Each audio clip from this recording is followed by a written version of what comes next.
Hello बच्चों। तो आज हम पढ़ना जारी रखते हैं सरल समीकरण के बारे में। इस वीडियो में हम पढ़ेंगे संतुलन के बारे में, एक संतुलन के रूप में तराजू और गणितीय संतुलन। तो सबसे पहले हम जानते हैं कि संतुलन क्या है। तो संतुलन को कहा जाता है इक्विलिब्रियम, यानी कि कोई ऐसी स्थिति, कोई ऐसी पोजीशन जो कि बैलेंस्ड है। बैलेंस्ड का मतलब जिसमें कि एक स्थिरता है और जिसमें कुछ ज्यादा बदलाव नहीं हो रहा। तो यह एक अवस्था है जिसमें प्रभाव संतुलित है। तो हम इसे एक उदाहरण के साथ समझते हैं।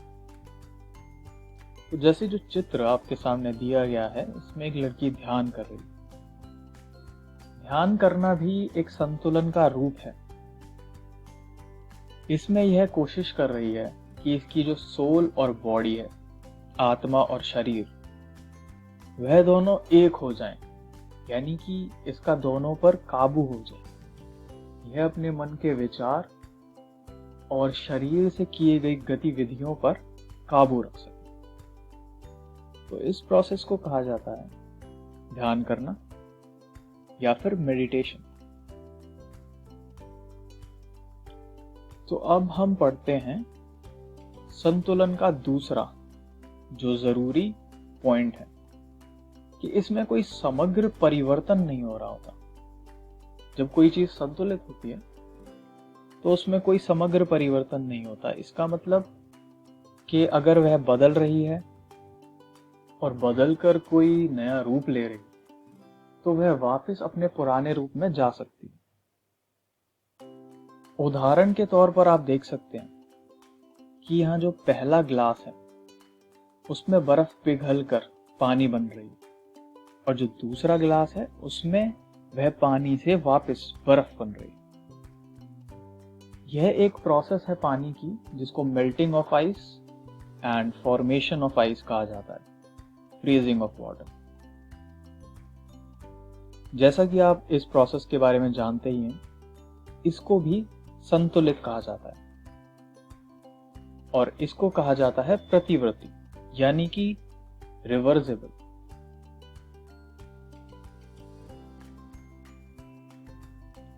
तो अब हम जो संतुलन का जो ऊपरी हिस्सा है वह जान चुके हैं कि संतुलन क्या है, उसमें क्या क्या जरूरी चीजें होती हैं। अब हम जानेंगे एक संतुलन के रूप में तराजू। तो आपने देखा होगा कि जो लोग रोड पर सब्जियां बेच रहे होते हैं वह एक तराजू का इस्तेमाल करते हैं, और उसका जो मेन भौतिक नियम है वह आप जानते हैं कि एक तरफ वजन रखा जाता है और दूसरी तरफ सब्जियां रखी जाती हैं, जिससे कि वह उन्हें तोल सकें और आपको दे सकें। पर इसमें संतुलन क्या है और संतुलन कैसे समझ सकते हैं, यह देखते हैं। तो तराजू समीकरण का एक भौतिक प्रतिनिधित्व है जो संतुलन के चरणों का प्रदर्शन करता है। अब समीकरण ही है जो हम पढ़ने वाले हैं और पढ़ना चाह रहे हैं। अब इसमें तराजू हमारा कैसे फायदा कर रहा है, वह ऐसे कि वह एक भौतिक प्रतिनिधित्व कर रहा है, यानी कि जो समीकरण होती है जो कि हम गणित में लिखते हैं संख्याओं का प्रयोग करके, यह उसको दर्शा रहा है, जिससे कि हम समझ पाए कि हो क्या रहा है उस समीकरण में। तो जैसे यह एक तराजू है आपके सामने। अब इसमें हम देख सकते हैं कि लेफ्ट हैंड साइड पर ज्यादा लोग हैं और राइट हैंड साइड पर कम लोग हैं। इस वजह से यह जो तराजू है यह संतुलित नहीं है, एक तरफ से उठा हुआ है। तो इस स्टेज को कहा जाता है नॉट इन इक्विलिब्रियम, यानी कि संतुलन में नहीं है। इसको हम दर्शा सकते हैं x y से बड़ा है, और यह एक समीकरण नहीं है। अब अगर हम इसकी जगह एक दूसरा तराजू लें जिसमें दोनों तरफ वजन रखे हुए हैं जो कि बराबर है, जैसे कि इस तराजू में एक तरफ 10-10 के 2 वजन है और दूसरी तरफ 20 का वजन।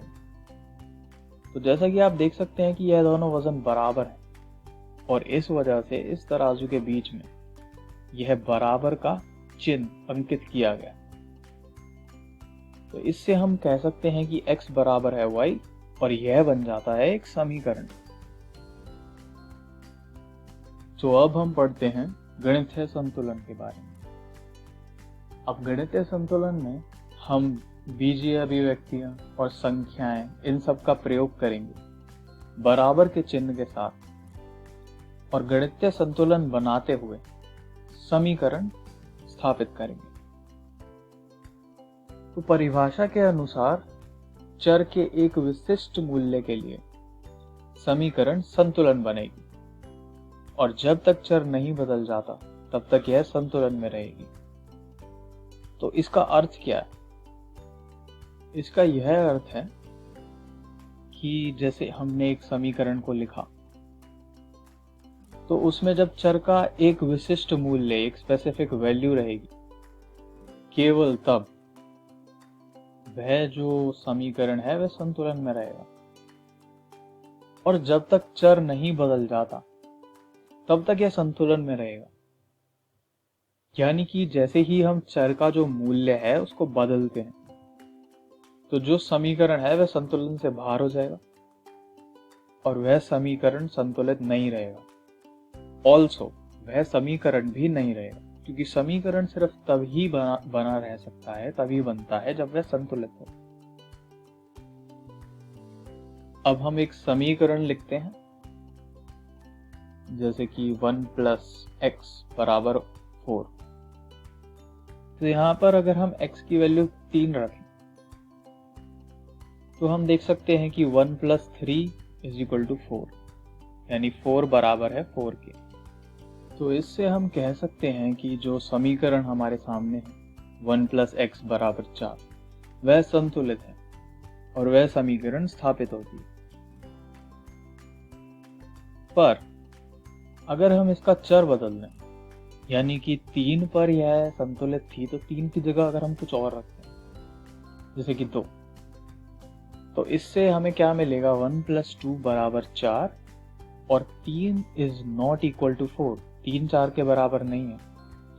यानी कि समीकरण जो है हमारी वह अब संतुलन में नहीं है। और हमने यह भी कंफर्म कर लिया है कि जो परिभाषा के अनुसार जो चीज थी वह एकदम वाजिब है, वो सही काम कर रही है कि जैसे ही चर बदलता है समीकरण नहीं रहता, उसका संतुलन भंग हो जाता है। तो अब जो हमने गणितीय संतुलन में सीखा इसका हम इस्तेमाल करेंगे एक उदाहरण में। तो समीकरण के संतुलन का पता लगाएं। समीकरण हमें दे रखा है 2x + 2 = 4 और इसमें हमें चर का जो वैल्यू है, चर का जो मूल्य है वह दिया गया है 2 और एक बारी 1।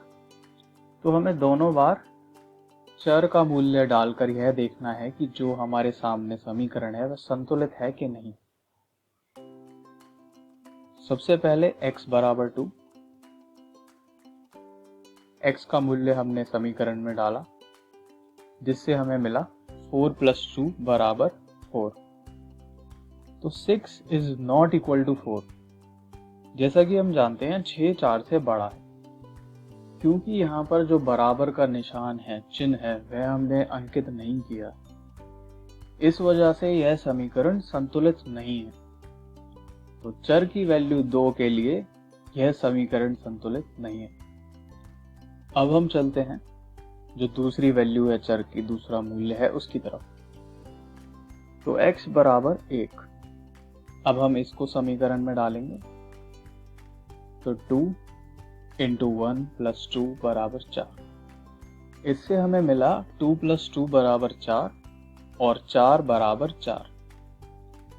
तो यहाँ पर हमें लेफ्ट हैंड साइड और राइट हैंड साइड एक दूसरे के बराबर मिल गए, यानी कि यह संतुलन में है, यह समीकरण संतुलित है। तो चर का मूल्य 1 के लिए यह समीकरण संतुलित में रहता है